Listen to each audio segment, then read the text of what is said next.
자, 오늘 하나님께서 우리에게 주신 말씀은 사도행전입니다. 우리 사도행전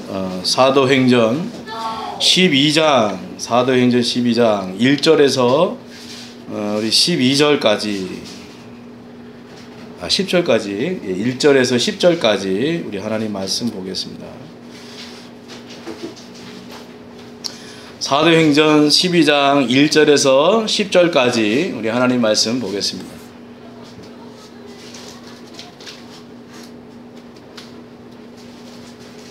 자, 사도행전 12장 1절에서 10절까지 여러분 하나님 말씀 다 찾으셔서 하나님 말씀을 함께 봉독하겠습니다. 사도행전 신약성경입니다. 사도행전 12장 1절에서 10절까지 우리 하나님 말씀 같이 읽도록 하겠습니다. 자, 우리 1절부터 10절까지 합독하겠습니다. 시작. 그때에 헤롯 왕이 손을 들어 교회 중에서 몇 사람을 해하려 하여 요한의 형제 야고보를 칼로 죽이니 유대인들이 이 일을 기뻐하는 것을 보고 베드로도 잡으려 할새 때는 무교절 기간이라 잡음에 옥에 가두어 군인 네페에게 맡겨 지키고 유월절 후에 백성 앞에 끌어내고자 하더라. 이에 베드로는 옥에 갇혔고 교회는 그를 위하여 간절히 하나님께 기도하더라. 헤롯이 잡아내려고 하는 그 전날 밤에 베드로가 두 군인 틈에서 두 쇠사슬에 매여 누워 자는데 파수꾼들이 문 밖에서 옥을 지키더니 호련히 주의 사자가 나타나매 옥중의 강체가 빛나며 또 베드로의 옆구리를 쳐 깨워 이르되 급히 일어나라 하니 쇠사슬이 그 손에서 벗어지더라. 천사가 이르되 띠를 띠고 신을 신으라 하거늘 베드로가 그대로 하니 천사가 이르되 겉옷을 입고 따라오라 한데 베드로가 나와서 따라갈새 천사가 하는 것이 생시인 줄 알지 못하고 환상을 보는가 하니라. 이에 첫째와 둘째 파수를 지나 시내로 통한 새 문에 이르니 문이 저절로 열리는지라. 나와서 한 거리를 지나매 천사가 곧 떠나더라. 아멘. 자, 오늘 말씀의 제목은 중보기도의 중요성이라고 하는 말씀의 제목으로 함께 은혜 받도록 하겠습니다. 자, 오늘 우리 인생을 우리가 살아가다 보면 참 많은 위기를 만나게 됩니다. 고난과 핍박이 있습니다. 우리 교회 같은 경우에도 교회를 이전하고 난 다음에 가장 먼저 왔던 고난, 핍박이 뭐였냐면 여기서 예배 드리지 말라는 거예요. 여기는 공부방으로 여기 계약을 했기 때문에 여기서 공부방만 하셔야지 주일날 예배 드릴 수는 없습니다. 일절 정교 행위를 할 수가 없습니다. 한 달 여유를 줄 테니까 장소를 마련해서 나가십시오. 여러분, 그런 고난이 왔습니다. 그런 핍박이 있었습니다. 자, 그때 뭐 여윳돈도 없었고 자금도 없었고 하나님 앞에 기도할 수밖에 없었습니다. 하나님께서 또 우리 성도들의 기도를 들으시고 또 이종의 기도를 들어주셔가지고 하나님 하신 방법은 뭐냐? 이 건물주를 바꾸시는, 건물주가 바뀌는 이런 역사를 하나님께서 행하셨다라는 것입니다. 여러분, 이 고난이라고 하는 것, 이 핍박이라고 하는 것은 의인은 당하지 않는다, 말이 안 되죠. 여러분, 의인도 고난을 당할 수 있습니다. 핍박을 당할 수 있습니다. 마찬가지로 악인에게도 이런 고난과 핍박, 삶의 위기는 존재한다라는 것입니다. 이 고난과 핍박은 마치 비바람과 폭풍과도 같습니다.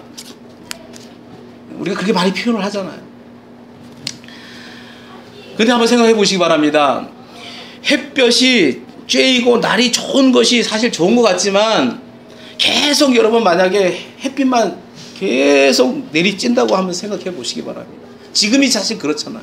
요즘 비가 와가지고 어제 오늘 비가 와서 참 굉장히 메마른 땅에 이 가뭄 해소에 굉장히 도움이 되겠지만 올해 얼마나 가뭄이 심합니까? 비가 안 오니까 날씨가 좋으니까 놀러 가기 좋고 뭐 여러 가지 좋을 수 있겠지만 계속해서 햇빛만 내리쬐다고 한다면 얼마 가지 않아서 사막이 되고 말 것입니다.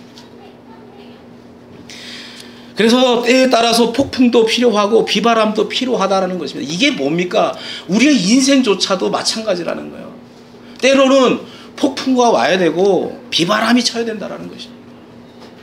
고난과 핍박은 어떤 경우에는 재앙일 수도 있지만 그러나 그것은 우리에게 놀라운 축복이고 유익이라는 사실을 우리는 기억해야 됩니다. 여러분, 오늘 초대교회가 기적과 축복을 계속 받는 가운데 교회의 핍박과 고난을 받는 모습을 보게 됩니다.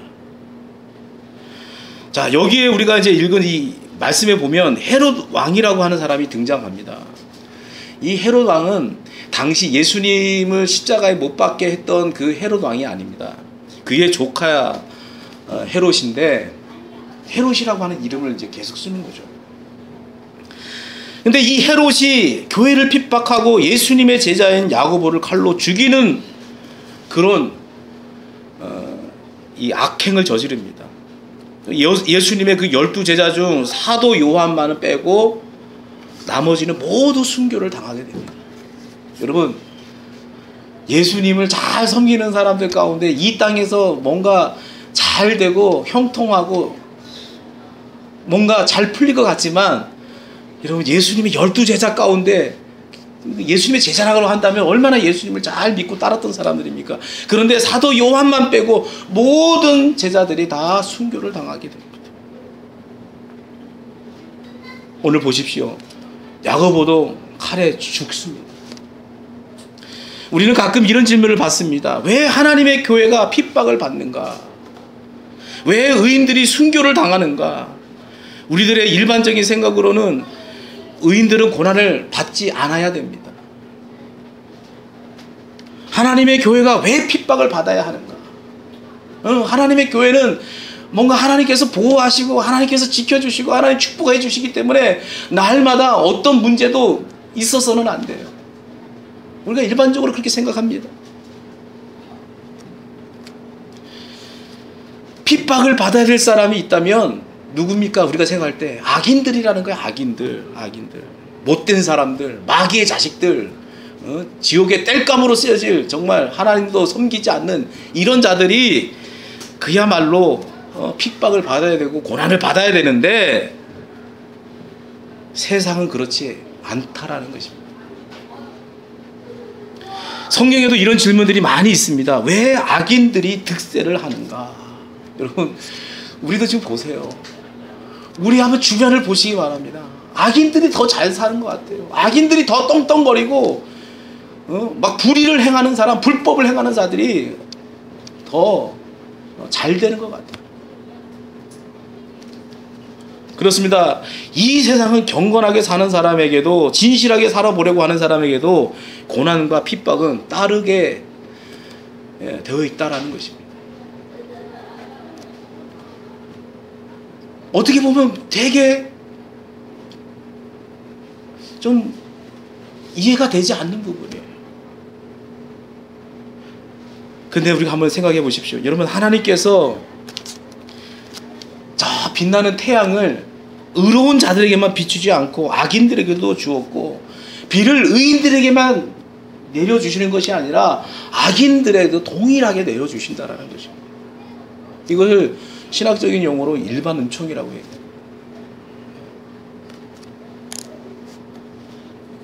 고난이나 핍박도 예외가 될 수가 없습니다. 누구에게나, 의인에게나 또 악인에게나 고난과 핍박이 올 수 있습니다. 여러분, 죽음이라는 것이 악인에게만 오는 것이 아니라 의인에게도 옵니다.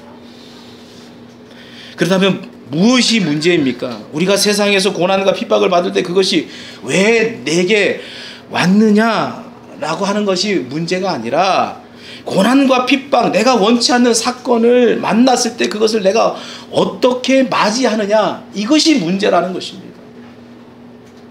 여러분은 어떻습니까? 어떤 문제가 왔을 때, 여러분 감당하기 어려운 문제들이 왔을 때, 고난이 왔을 때, 핍박이 왔을 때 왜 나만 이 고난을 당해야 되느냐? 왜 나만 이렇게 힘들어야 되느냐? 혹시 그렇게 말씀해 보신 적 있습니까? 주님 앞에 그렇게 한번 넋두리 하듯이 그렇게 얘기한 적 있으십니까? 우리는 그럴 경우가 많습니다. 그러나 여러분, 핍박이 오고 고난이 왔을 때, 어려움이 왔을 때 우리는 이것을 어떻게 맞이하느냐, 이 고난을 어떻게 맞이하느냐, 어떻게 핍박을 맞이하느냐, 여러분 여기에 초점을 둬야 된다는 것입니다. 여러분, 죽음의 문제는 특별히 예수를 믿지 않는 사람에게 있어서는 죽음은 두려운 것이지만 하나님을 믿고 예수 그리스도를 믿는 사람에게 있어서는 죽음이라고 하는 것도 두렵지 않다라는 것입니다. 이 고난과 핍박은 좋은 것이 아니지만 그리스도인에게 있어서 그것이 유익이 될 수 있다라는 것입니다. 이것이 다른 거예요. 여러분, 오늘 우리는 이 구원의 소망이 있는 사람들이에요. 영생에 대한 확신한 믿음이 있는 사람들이라는 거예요. 그래서 우리가 죽음을 앞에 두고 있을 때 예수 믿지 않는 사람들은 죽음에 대한 두려움이 있어요. 뭔가 분명하지는 않지만 이 죽음에 대한 두려움이 있다는 거예요. 그러나 여러분, 예수를 정말 잘 믿는 사람들, 참 믿음이 있는 사람들은 죽음을 두려워하지 않아요. 그래서 예수님의 그 제자들이 순교 앞에서도 떨지 않았다는 거예요. 무서워하지 않았다는 거예요. 자, 오늘 본문 3절의 말씀에 보면 야고보를 죽이자 예수를 믿지 않는 자들이 어떻게 했습니까? 굉장히 좋아합니다.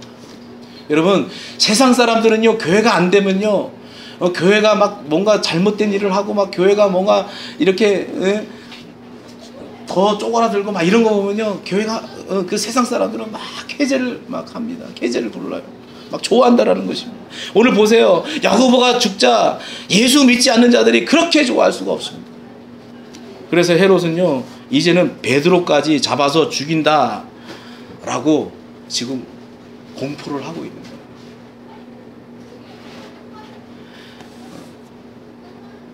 예수 믿는 사람을 잡아 죽였더니, 야고보를 죽였더니 사람들이 막 좋아요. 그러니까 베드로까지 죽이면 자기의 그 인기가 더 높아질 거라고 생각을 한 겁니다. 자, 여러분, 여기서 우리는 헤롯의 정치적 수단을 우리가 볼 수가 있습니다. 여러분, 헤롯의 관심은 뭡니까? 그것이 진리냐, 진리가 아니냐, 이거 별로 신경 안 쓴다라는 거예요. 더 중요한 게 뭐냐? 백성들이 좋아하느냐 좋아하지 않느냐, 여기다가 관심을 갖는다라는 겁니다. 여러분, 그런데 지금 얼마나 많은 정치인들이요, 그것이 하나님 편에 옳은 것인지 진리인지 진리가 아닌지 이런 거 관심 없습니다. 백성들이 그것을 좋아하고 인지도가 높아지고 인기를 얻을 수 있는 일이라면 막 어떻습니까? 잘못된 공약이라도 막 얘기하지 않습니다. 잘못된 정책도 막 하지 않습니다. 인기만 얻을 수 있다면, 사람들에게, 백성들의 인기만 얻을 수 있다면 막 잘못된 거라도 막 하잖아요. 이 헤롯이 그랬다라는 것입니다. 여러분, 헤롯의 선택은 뭡니까? 백성들이 좋아하느냐 안 하느냐 하는 그런 여론에 있었다라는 것이다. 여론. 여러분, 그것이 진리냐 아니냐 하는 것을 그것이 중요하지, 사람의 의식하는 것이 중요한 것이 아니라는 것입니다. 하나님을 두려워해야지, 그것이 진리냐 아니냐 관심이 있어야지, 사람들이 좋아하느냐 좋아하지 않느냐, 사람들이 박수를 치느냐 치지 않느냐 기준을 삼게 되면 여러분, 나중에는 위기를 맞이하게 된다는 사실입니다. 여러분, 우리가 정치인들 그동안 갑자기 인기를 얻어가지고 막 했던 사람들 보십시오. 그게 오래 지속되지 않다는 거예요. 얼마 안 가서 위기에 부딪히게 된다는 거예요. 여러분, 하나님의 음성과 하나님 뜻보다 사람들의 여론에 귀를 기울이게 되면 결국은 망하게 된다는 것입니다. 저는 이것이 우리 신앙의 측면에서도 마찬가지라고 생각합니다. 여러분, 제가 여러분들이 좋아하는 그런 맨날 복에 대해서만 얘기하고 축복에 대해서만 얘기하고 하나님이 나에게 말하라고 하는 복음에 대해서, 믿음에 대해서 우리가 어떻게 살아야 됩니까? 정말 믿음에 있어서 살아야 되지 않겠습니까? 온전히 하나님의 뜻대로 살아야 되지 않겠습니까? 막 그러면서 여러분들이 듣기 싫어하는 막 그런 얘기들 설교 말씀을 통해서 한다고 할 때, 여러분, 저희가 여러분의 인기를 얻기 위해서 맨날 좋은 얘기들만 막 복 받으십시오, 하나님 기뻐하지 않는 거예요. 오늘 우리는요, 하나님을 두려워할 줄 알아야 된다는 거예요. 사람을 보는 것이 아니라, 사람의 어떤 박수를 받는 그 말만 계속 하는 것이 아니라 하나님을 먼저 바라볼 수 있는, 하나님의 뜻을 먼저 찾을 수 있는 우리들이 되어야 된다는 것입니다. 그런데 오늘 본문에 나오는 이 헤롯은 사람들의 여론을 좋아하는 것을 볼 수가 있어요. 그래서 베드로마저 잡아 죽이면 더욱 많은 인기를 누릴 수 있다라고 그런 착각하고 있는 것입니다. 여러분, 하나님이 더 중요합니다. 사람의 반응은 필요는 하지만 너무 예민하지 않기를 바랍니다. 그건 함정이에요, 함정. 자기를 파멸로 이끄는 아주 위험한 함정이라는 사실을 여러분 기억하시기 바랍니다. 자, 이제 결국 헤롯은 베드로를 체포합니다. 그리고 옥에 가둡니다. 근데 바로 죽이지는 않아요. 왜? 오늘 본문의 말씀에 보면 뭡니까? 유월절이 껴 있어가지고 베드로를 어찌하지 못하고 그냥 감옥에 가두게 됩니다. 결국 베드로는 옥에 갇히게 되었고, 초대교회 공동체 사람들은 영향력 있는 중요한 지도자를 빼앗기게 되어졌습니다. 자, 여러분, 우리가 초대교회를 이렇게 쭉 보게 되면 이제 오순절 다락방에 성령이 강력하게 임하고 뭔가 막 엄청난 어떤 막 뜨거운 열정들이 막 그 성도들 가운데 있었습니다. 그런데 세상에 뿌리를 내리지 못한 상황이었습니다. 교회가 당시만 해도 이제 교회가 탄생해가지고 뭔가 이제 뭐 뿌리를 내리려고 하는 그 찰나에 교회의 지도자, 영향력 있는 지도자인 베드로를 갖다가 지금 헤롯이 체포해 간 것입니다. 감옥에 가둔 것입니다. 여러분, 그런 상황에서 이런 베드로 같은 영향 있는 지도자가 옥에 갇히게 되면 나머지 성도들 오합지졸이 될 수밖에 없는 거예요. 그래서 약한 마귀는요, 지도자급에 있는 사람들을 공격합니다. 그 한 사람만 넘어뜨리면 와해가 되니까, 막 흩어지니까. 자, 그런데 이 초대교회 성도들이 지도자를 잃었을 때 어떤 행동을 합니까? 여러분, 오늘 말씀의 핵심은 바로 이거예요. 우리가 아주 중요하게 붙잡아야 될 포인트가 바로 이거라는 거예요. 5절의 말씀 우리가 함께 읽겠습니다. 5절의 말씀 굉장히 중요한 말씀이니까 우리 한번 같이 읽겠습니다. 5절 함께 읽겠습니다. 이에 시작. 이에 베드로는 옥에 갇혔고 교회는 그를 위하여 간절히 하나님께 기도하더라. 여러분, 교회는 지금 베드로를 위하여서 간절히 하나님께 기도했습니다. 여러분, 단순한 얘기 같지만 여기에는 굉장히 큰 뜻이 있다라는 것입니다. 교회가 교회되게, 교회가 교회로서의 사명, 교회가 강력할 수 있을 수 있었던 이유가 뭐냐? 바로 여기에 있었다라는 것입니다. 여러분, 사람들이 위기를 당하면 어떻게 합니까? 여러분, 위기를 당하면 여러분 어떻게 합니까? 여러분, 대부분의 사람들은요, 백줄을 찾습니다. 나에게 든든한 백이 있는가 없는가를 찾는다라는 거. 나의 위기를 도와줄 수 있는 어떤 권력자를 찾게 된다라는 것입니다. 여러분, 세상 그렇잖아요, 그죠? 여러분, 좀 힘 있는 사람, 힘 있는 자리에 앉아 있는 사람 한 사람만 알아보시기 바랍니다. 어떤 문제가 있을 때 그 문제를 쉽게 해결할 수 있어요. 그러니까 많은 사람들이 어떤 문제를 만나게 되면 자기를 도와줄 수 있는 권력자를 찾는다는 거예요. 그 다음에 뭡니까? 그것도 안 되면 돈을 가지고 해결하려고 한다라는 거예요. 돈을 가지고. 자, 백도 권력도 돈도 없으면 그때는 어떠냐? 육탄전으로 나가면 육탄전. 그게 뭡니까? 티켓 들고 나가는 거예요. 데모하는 거예요. 데모. 1인 시위다. 여러분, 그런 사람들은요, 백도 권력도 돈도 없는 사람들이 보통 그렇게 나가는 겁니다. 그러나 오늘 성경을 보십시오. 이 초대교회 성도들은요, 데모를 하지 않습니다. 그분들은 모여서 의논이나 회의를 하는 것이 아니라 그들은 권력층을 찾아가지도 않았고 문제를 해결할 수 있는 방법을 찾지도 않았습니다. 쉽게 말하면 세상적인 방법을 선택하지 않았다라는 것입니다. 여러분, 사람들은요, 쉽게 세상적인 방법을 찾게 됩니다. 그렇잖아요. 저도요, 가만히 생각해 보면 정말 주의 종이 되고 난 후에 어떤 문제를 만났을 때 하나님 앞에 나가서 무릎을 꿇고 기도했지, 그 전에는 내 방법을 찾았던 것 같아요. 나를 도와주시는 사람이 없을까? 어디 가서 돈을 좀 얻을 수 있는 누가 있지 않을까? 막 이러면서 막 이게 전전긍긍 찾아다니더라는 거예요. 전전긍긍 찾아다니는 거예요. 사람들은 그렇다는 거예요. 세상적인 방법을 찾게 됩니다.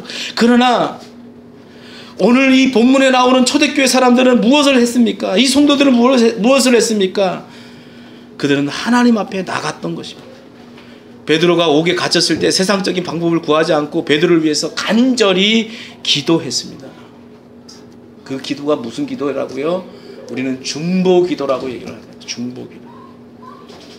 여러분에게도 누구를 막론하고 고난과 위기가 있을 수 있습니다. 왜 없이 모든 사람들에게는 위기의 순간이 있다라는 것입니다. 우리 교회가 이전하고 난 다음에 그전에도 많은 위기가 있었지만 이전하고 불과 한 달이 지난 후에 위기가 찾아왔었잖아요. 아까도 말씀드렸죠. 내 인간의 힘으로는 감당하기 어려운 그런 부분들이 있다라는 것입니다. 그때 어떻게 합니까? 여러분, 사람을 찾아가지 마십시오. 여러분의 지혜와 여러분의 능력과 여러분의 방법을 의지하지 않기를 주 여러분을 축원합니다. 여러분, 고난이 오면, 핍박이 오면 여러분이 맨 먼저 찾아야 될 분은 누굽니까? 하나님이라는 거예요. 하나님 아버지 옆에 나가야 된다는 것입니다. 여러분, 이건 철칙같이 여러분 기억하시기 바랍니다. 어떤 문제가 왔을 때 하나님을 먼저 떠올리시기 바랍니다. 그리고 하나님의 보좌 앞에 나가시기 바랍니다. 여러분, 공중에 매가 나타나면요, 암탉은 제일 먼저 하는 게 뭡니까? 자기 병아리를 갖다가 자기 품속에다가 감추는 일을 합니다. 위기가 오면 우리는 하나님의 품 안에 들어가야 합니다. 피난처 되시는 하나님께로 우리는 피난해야 합니다. 이것이 최선의 방법인 거예요.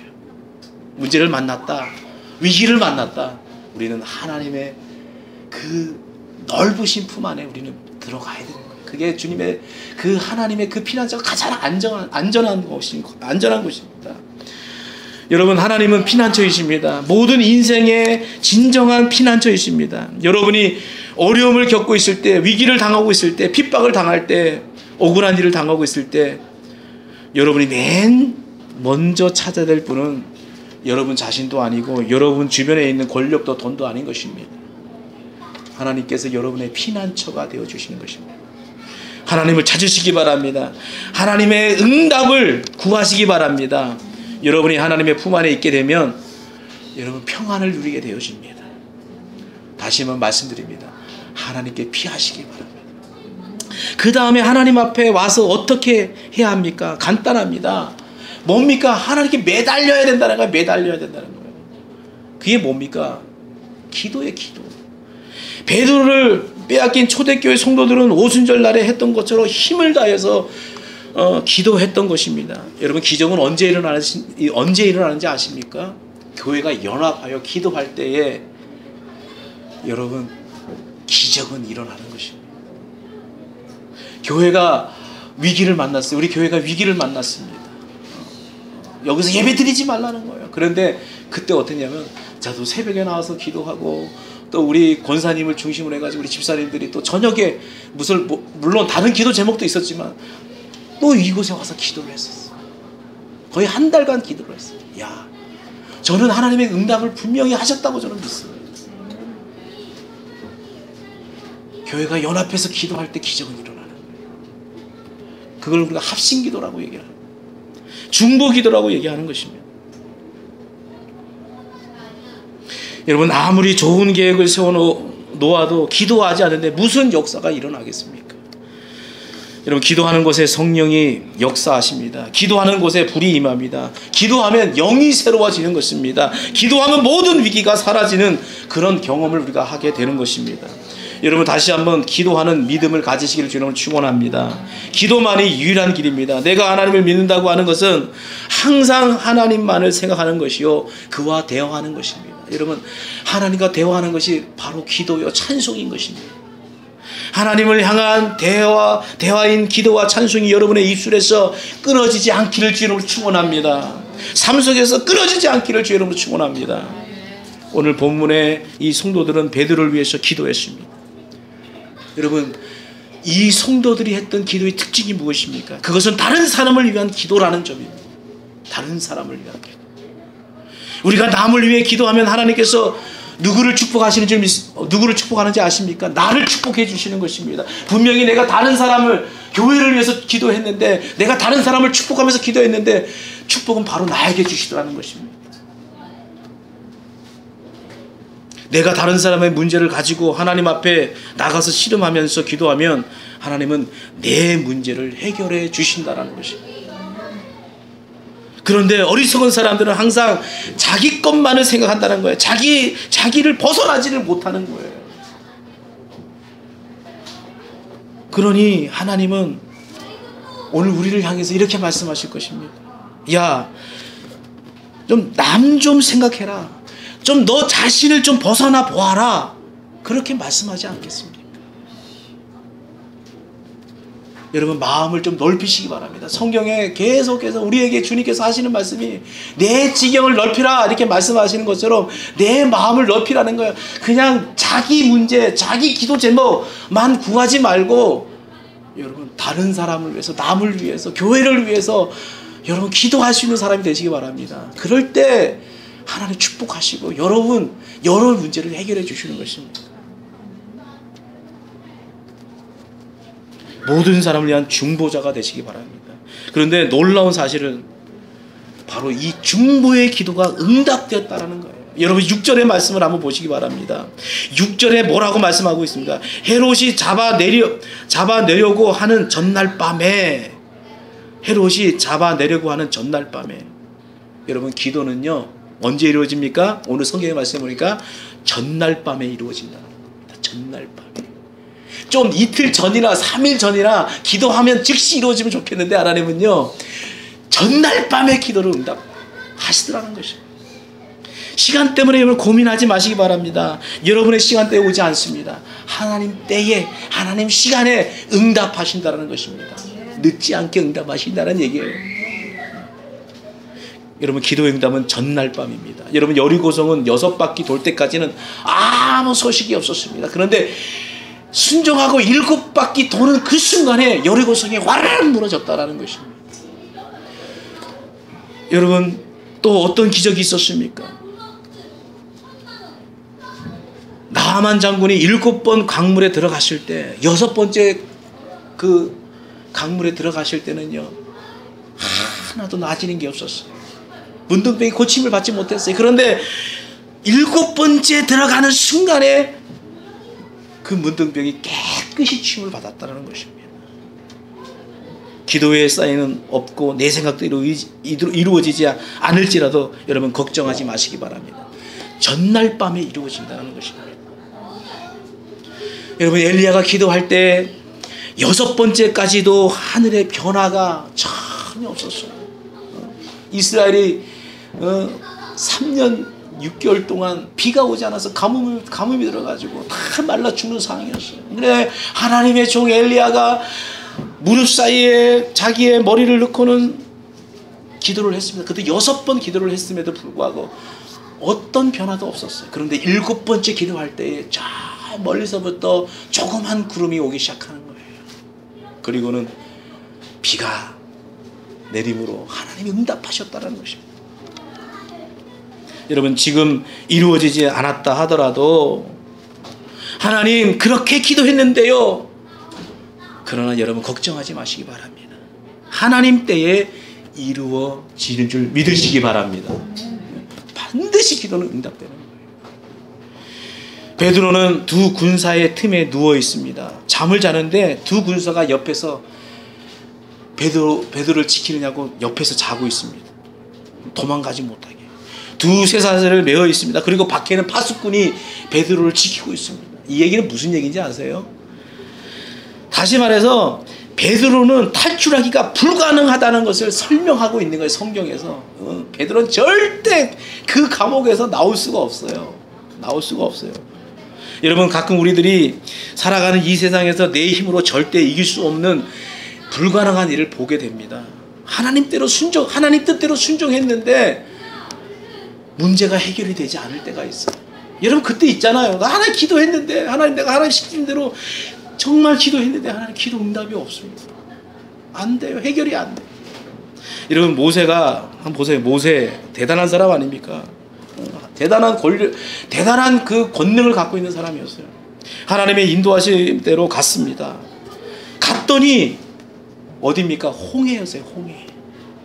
뒤를 돌아보니까 애굽의 군대입니다. 하나님의 뜻대로 순종했는데 좋은 게 안 왔습니다. 그렇잖아요. 여러분 하나님의 뜻대로 순종한다고 다 좋은 게 오는 게 아닌 것입니다. 그렇지 않을 때도 분명히 있습니다. 이때 우리의 신앙이 어떻습니까? 막 흔들리는 거예요. 아니 하나님 말씀대로 순종했는데 왜 하나님 왜 안 풀어주십니까? 왜 더 어려움이 더 옵니까? 이런 모세가 그랬잖아요. 하나님 말씀에 순종해가지고 이스라엘 백성들을 인도해가지고 갔는데 가봤더니 거기 어디에 홍해. 뒤에는 막 애국 군대가 쫓아오고. 여러분 왜 하나님께서 모세와 이스라엘을 홍해 앞으로 인도하셨을까요? 무엇을 가르치기 위해서입니까? 홍해입니다. 홍해. 만약에 다른 곳으로 갔다면 홍해가 갈라지는 그런 기적, 역사를 보지 못했을 거라는 거예요. 그렇다면 그들의 광야 생활은 얼마나 피곤했겠습니까? 계속해서 애국 군대들의 추격과 계속해서 그 어려움이 분명히 있었어요. 그런데 홍해를 하나님께서 홍해 앞을 딱 인도하시고 그 홍해를 가름으로 말미암아 애국 군대를 거기에 다 수장시키잖아요. 이스라엘 민족들은 다 구원하고. 이게 하나님의 방법인 것입니다. 하나님께서 여러분에게 기적을 경험하게 하기 위해서 어떤 때는요 사면 초과로 보내시는 경우가 있습니다. 그런데 하나님이 친히 그 사면 초과에서 그 고난에서 위기에서 건져 주심을 경험케 하신다라는 것입니다. 저는 정말 아까도 계속해서 우리 교회가 그런 위기를 만났을 때 하나님께서 도와주시는 것을 보면서 우리 주변에 있는 분들이 정말 놀라운 응답을 하셨구나. 저도 굉장히 이 사건을 통해서 정말 하나님 살아계시는구나. 우리의 기도를 듣고 계시는구나. 또 우리 주변에 있는 사람들이 그것을 다 보게 하시고 다 그 하나님을 인정하게 하시더라는 것입니다. 여러분 불가능한 상황 때문에 좌절하지 않기를 바랍니다. 내가 어떤 벽에 부딪혔다고 해서 전진이 없다고 여러분 생각에 맞지 않는다고 절망하고 좌절하지 마시기 바랍니다. 시간 때문에 여러분 포기하지 않기를 바랍니다. 여러분 기적은 언제 일어납니까? 기도의 응답은 언제입니까? 오늘 말씀 전날 밤에 기도의 응답과 기적이 일어나는 겁니다. 베드로야 따라오라. 천사는 만만합니다.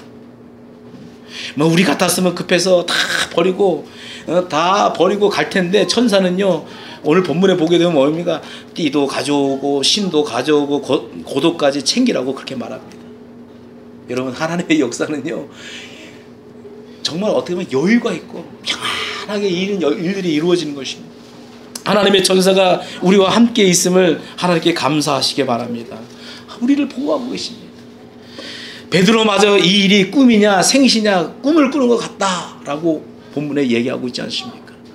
우리들에게도 위험한 환경 속에서도 구원을 받는 그런 경험들이 있었습니다. 이런 축복이 여러분에게 계속해서 있기를 주님 축원합니다. 기도하면 하나님이 움직입니다. 기도하면 모든 위기가 축복이 될 수 있습니다. 여러분 기도하면 사건이 해석되기 시작하는 거예요. 나에게 왜 이런 사건이 왔을까? 왜 이런 사건이 왔을까? 그 사건에 대해서 말씀을 통해서든지 지혜를 주시든지 그 사건에 대해서 해석하게 하는 거예요. 여러분 해석되어지면요 문제가 쉽게 해결됩니다. 이게 왜 이럴까? 잘 모르면요 알면 이 문제를 해결해 갈 수 있는데 이게 해석이 안 되면 계속 어려움에 헤어나지를 못하는 거예요. 그런데 기도하면 사건을 해석해 줍니다. 여러분 기도하시기 바랍니다. 합심해서 기도하시기 바랍니다. 하나님의 기적들이 여러분의 그 생애 가운데 계속해서 나타나기를 주의 이름으로 축원을 드립니다. 기도하겠습니다. 사랑이 많으신 하나님 아버지, 오늘도 우리가 하나님 앞에 다시 한번 우리 교회가 연합해서 함께 기도하는 그런 놀라운 그 역사를, 또 하나님 기적의 역사를 우리가 그동안 또 맛보았고 앞으로도 맛보기를 원합니다. 하나님, 문제를 만났을 때 우리가 사람을 찾고 권력 있는 사람을 찾고 돈을 찾고 이런 세상적인 어떤 것을 찾는 것이 아니라 먼저 하나님 앞에 나갈 수 있는 저희들이 되게 하여 주시옵소서. 하나님 앞에 무릎 꿇게 기도할 수 있는 저희들이 되게 하여 주시옵소서. 하나님, 오늘도 우리의 문제를 해결해 주시기를 원하십니다. 전날 밤에 해결해 주실 줄 믿습니다. 오늘 우리가 이런 믿음을 가지고 날마다 나가는 저희들 되게 하여 주시옵소서. 이 모든 것을 예수님의 이름으로 기도드리옵나이다.